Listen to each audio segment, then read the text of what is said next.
下面开的哦，我的影子掉哦。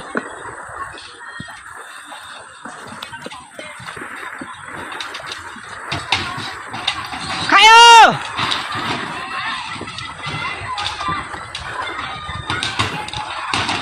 开哟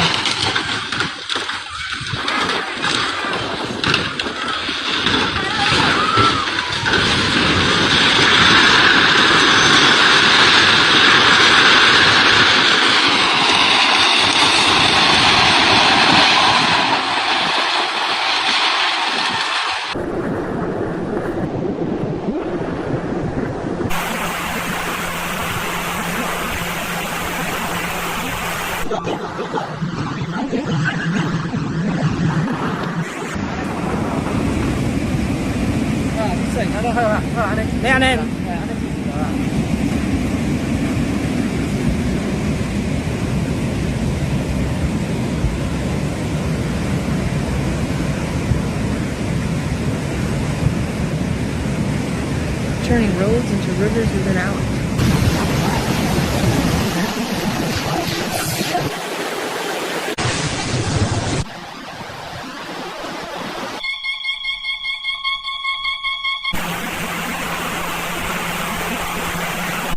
At the heart of the crisis was the Miyun Reservoir, a vital source of water for the capital.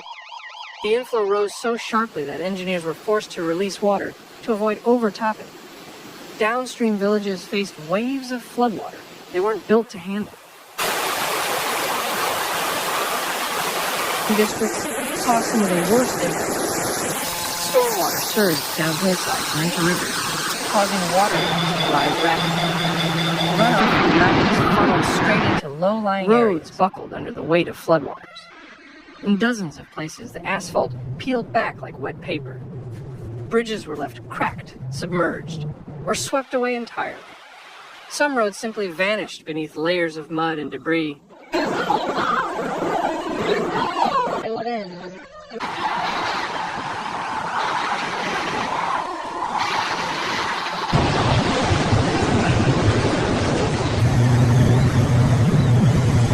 In rural communities like Taishitun, residents watched helplessly as water filled their shops, homes, and basements.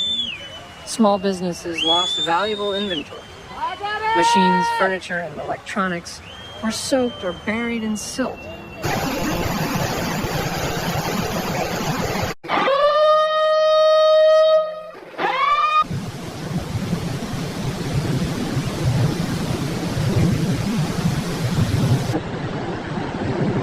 Cars floated down streets like driftwood. In some areas, they were found stacked on top of each other, jammed between trees or power poles.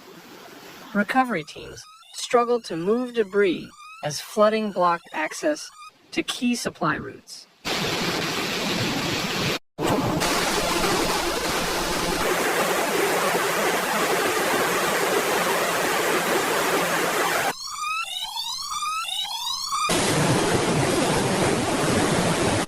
Power outages were widespread. More than 130 villages lost electricity during the worst of the flooding. In some cases, repairs were delayed because maintenance crews couldn't reach the affected areas.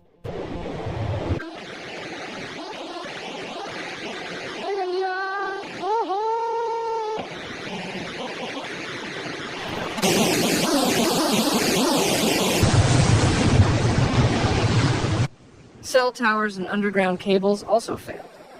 For days, some neighborhoods had no phone signal or internet access.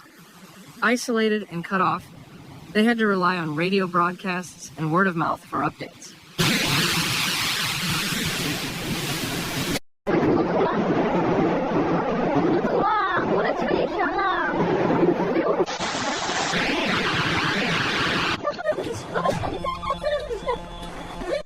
Public transport across northern Beijing came to a standstill. Buses were rerouted or suspended. Sections of track used by suburban trains were flooded or covered in mud. Travelers faced hours-long delays and cancellations.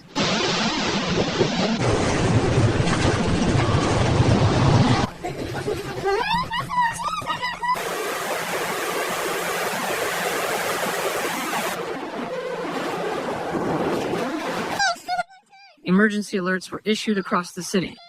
Parks, construction sites, and public buildings were shut down. Schools were closed indefinitely.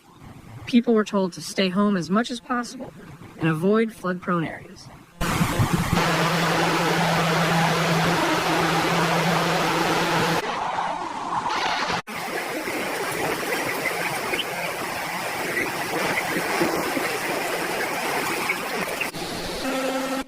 Drainage systems couldn't keep up. In parts of the city, storm drains overflowed within minutes. Streets flooded not just from rivers, but from water pouring out of manholes and backing up into buildings.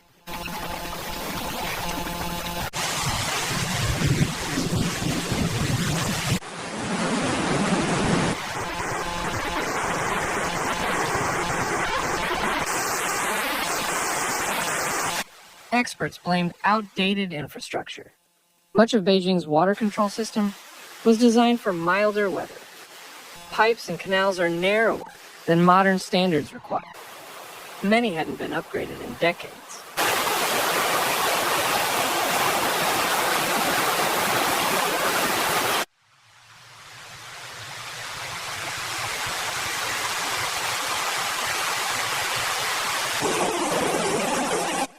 Officials admitted that some facilities like care homes and rural clinics weren't included in the evacuation plan.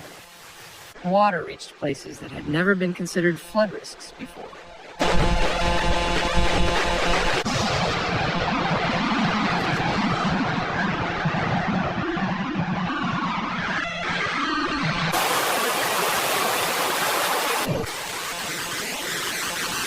Beijing, a city used to planning for air pollution and earthquakes, is now facing a new kind of crisis. The flood has shown how even the capital can be vulnerable when extreme weather hits fast and hard. This event wasn't just a one-off storm. It was a test of how cities are built and how well they can adapt in a changing climate.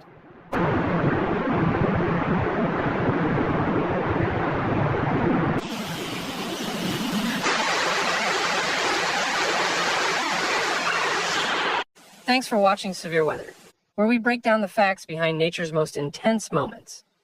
If you found this video helpful, please like, comment, and subscribe. Your support keeps this channel going. Hit the bell so you never miss a real, calm, and clear report. Note, some footage in this video may be used for illustration and may not show the exact event described. See you in the next one. Stay informed, stay safe.